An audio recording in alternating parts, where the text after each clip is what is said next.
Hello, everyone. Yes, you guessed it right. This is the best episode so far because it might be relevant for too many people. And you have my word that by the end of this episode, you will have gained valuable new insights about dating and relationships. If you ever ask yourself, where can I find my soulmate in this space time? Or whether your future partner is hiding in this universe or another parallel universe, well, I will not be able to send you their GPS pin, but I can give you a close approximation, or at least guide you on how to find it. So tune in and don't miss any minute on today's episode and learn how to navigate dating and relationships in the multiverse.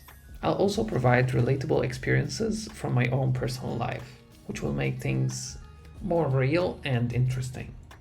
I've encountered an array of remarkable people, each offering unique insights into the art of forming connections, from friendships that have stood the test of time to romantic entanglements that left lasting impressions on me. These experiences have given me a multiverse of perspectives on love and companionship, and I'm ready to share with you everything I know about that. First of all, let's discuss briefly the dating word today. Nowadays, dating and love is harder than ever, and this is due to multiple reasons.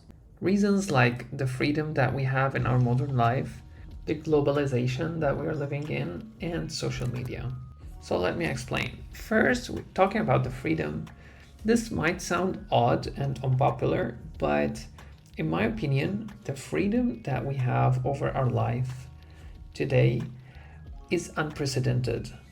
Because always throughout the history of humankind, we had guidelines like society, religion, and social norms setting our paths through our lives.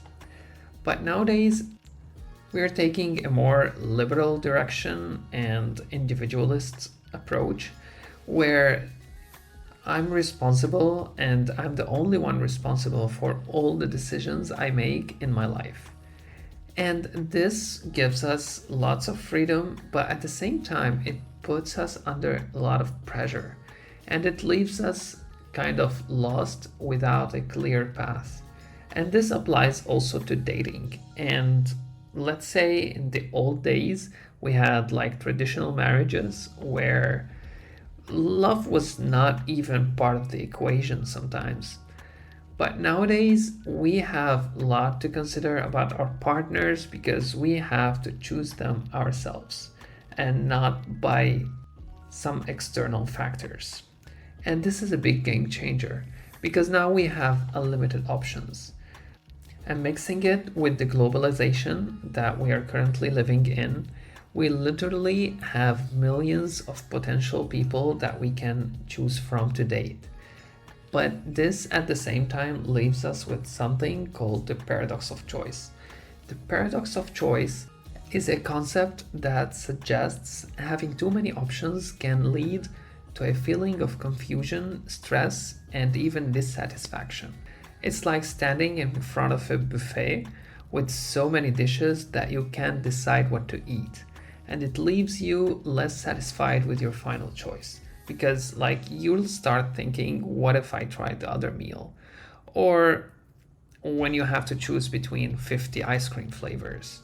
Imagine how stressful is this and how unsatisfied you'll end up after choosing one and regretting not trying the other.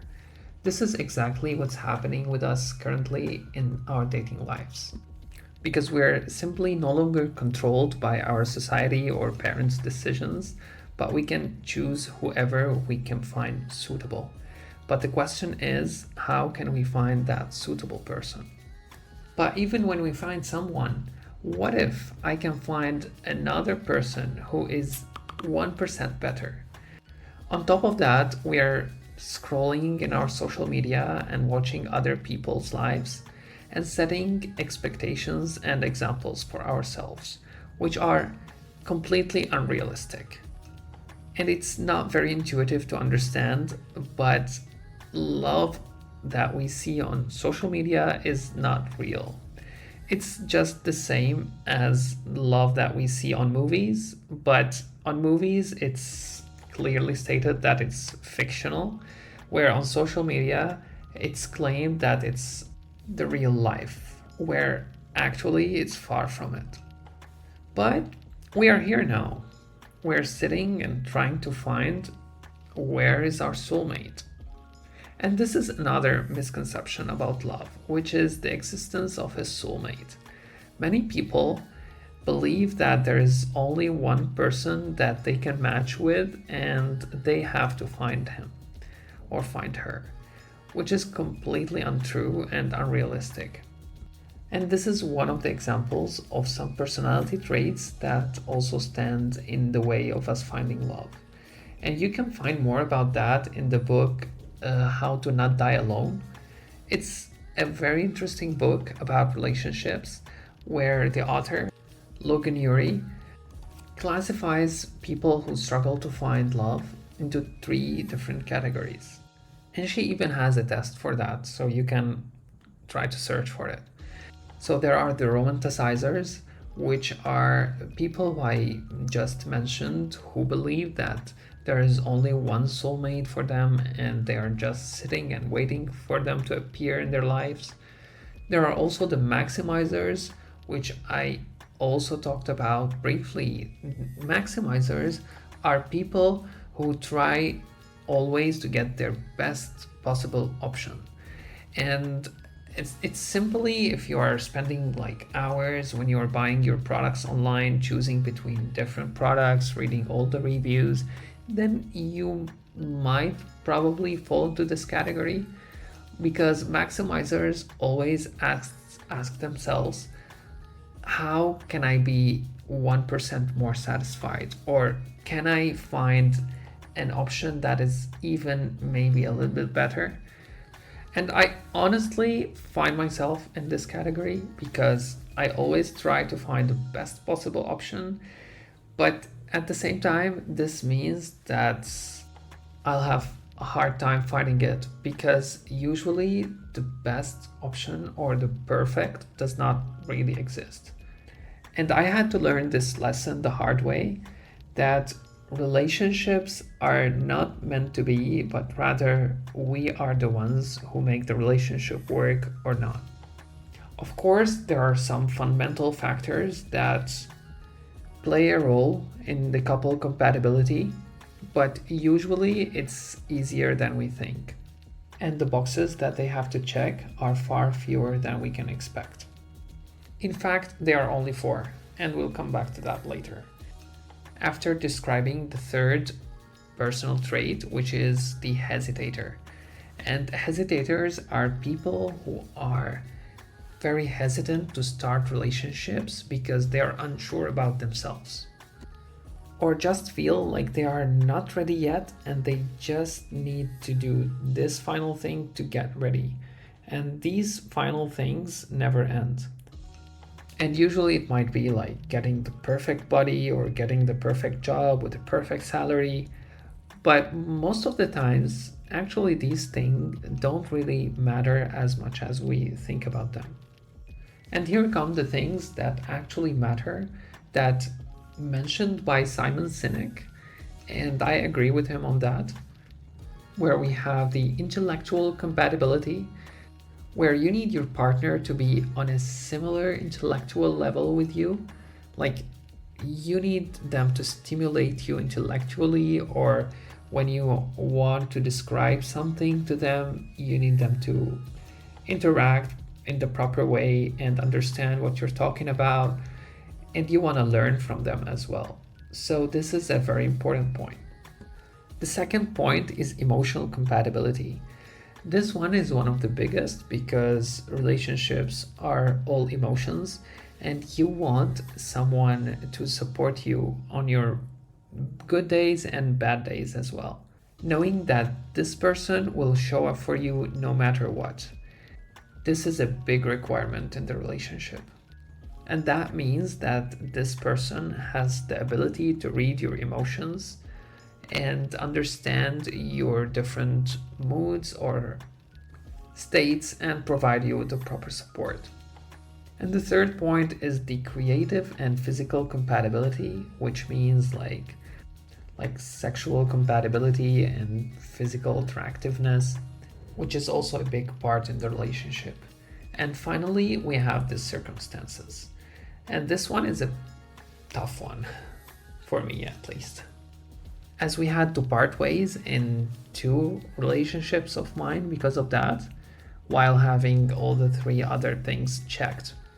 And circumstances mean basically time, location, and other things in life that might get in the way of you having a successful relationship.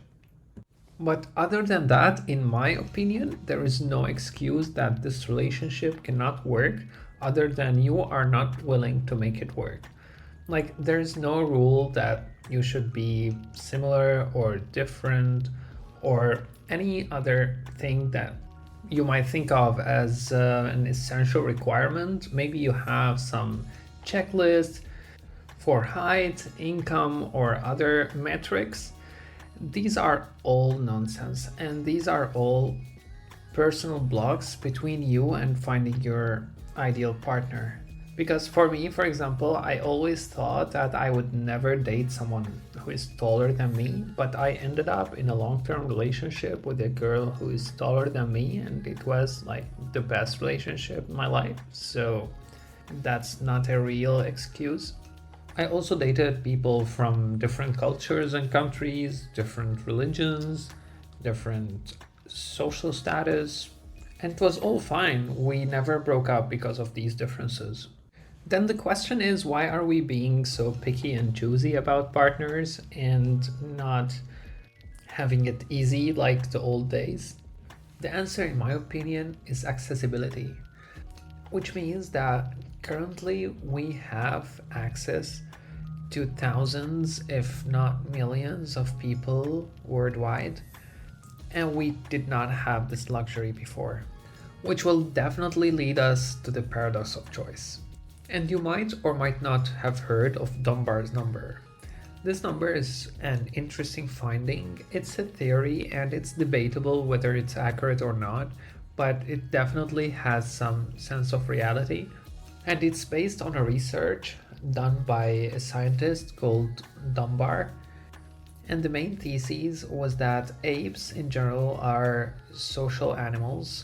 So this scientist did some studies on the brain size of these animals, and based on that, he managed to get a number, a single number that represents what is the capacity of the brain to form meaningful connections with how many people. And when he did the calculation on humans, he found that the number was 148, which was rounded later on to 150, and it is known now as the 150 rule. So that means we have the capacity to form meaningful connections with only 150 people around us. Again, don't take this number for granted. It's not 100% accurate. Some people might say that it might be up to 200 or 250, but what that means is we definitely have some very limited capacity to form meaningful connections with others. And it is far below the people who we have access to nowadays. And the relationship, by definition, is taking this meaningful connection to the next level into the relationship. But based on these numbers, we can tell that we don't have the capacity to have meaningful connections with all the people that are currently potential dates for us. Where in the past we used to live in small groups, we had small communities, we all knew each other, we used to meet people at school every single day, the same people, and we don't know anyone else outside that circle, which made it easier to form these connections and convert connections to relationships, where now the situation is much more difficult. And here comes the rise of dating apps. And don't get me wrong, I don't want to demonize dating apps. They might be very useful and they have their own purpose, especially they are not the cause of the problem, they are just an attempt to fix it. But in my opinion, they are adding to the problem. because we ended up in a situation of someone I heard they call it relationship shopping, where we are just shopping for people on this dating app and swiping left and right. And the problem with it for me is that it's very superficial. Like we are swiping right or left based on very superficial values. We don't know these people, we know nothing about them as humans. We only see their photos, their physical appearance, which might not be accurate, and some of their metrics, maybe height, maybe we can see the job title, something like that, which is very, very superficial. And in real life, when we fall in love, we don't look at anything like that. But the misconception that these apps are emphasizing is that we need to choose the best fit for us. So for girls, for example, this will set a very high expectation because the girl now, she has access over this app to a limited or infinite number of guys. And now in the back of her head, she will think that now I have the chance to make my early childhood wish list come true, where she will start checking every single box with every guy and see who is the perfect fit for her, like the perfect income, perfect height, perfect body, perfect looks, and everything. So this situation becomes more like a game than finding a real relationship. And the same thing might happen with guys, because of social media and setting unrealistic body expectations. So the guy now is not satisfied with the average girl with the average body, and he's looking always for this girl with the supermodel body shape and body type and all these features. But again, not to demonize dating apps, they might be a great tool, especially for people who are introverted or they are shy to meet others in real life. They might provide them with a very useful tool. But the statistics show that only 10 to 12% of dating apps users are able actually to find a meaningful relationship, not necessarily lasting, but just a relationship from this app. And the majority of users are not even having dates, which is completely shocking, but at the same time expected in a hindsight, because the goal of the dating app company is to make money and to keep their users in.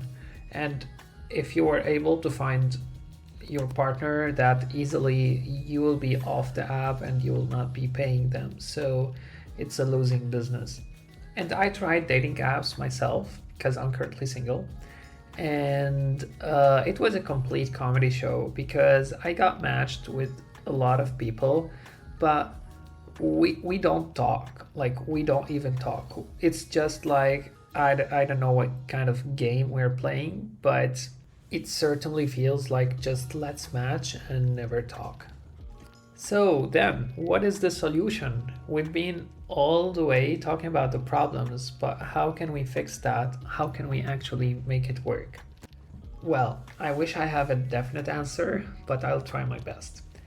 So in my opinion, the first step we need to take towards dating and finding love is coming from ourselves. We need to become attractive to the people who we want to attract. And let me explain this. Given the current competitive dating market and the current standards, we need to be the best versions of ourselves in order to stand out in the crowd. But that doesn't mean at the same time pretending to be someone else or faking it or being pretentious. We just need to be ourselves, because only in this way the people who are attracted to us will be genuine and will have a high potential to build a long-lasting relationship. The best thing someone can do is just to find their strengths and capitalize on them and try to make them better.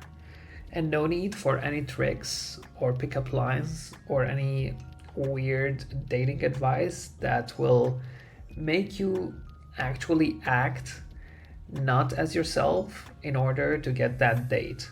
But later on, this person who you are dating, they will find out, and that will put your whole situation in question. So let's assume now you're ready. The second most important point, in my opinion, is to expose yourself and exist in places that you might find a potential match. Which means that you can invest in activities that you would like it to be a common interest between you and your partner. It also means avoid activities that you don't wish your partner participate. And a very relevant example of that, I fell for it myself, for example, is, let's say, the high probable places that you will find matches, as let's say you're a guy and looking for a girl. It will be usually a club, right? So when you go to the club, you will be trying to find a girl that might be a potential partner.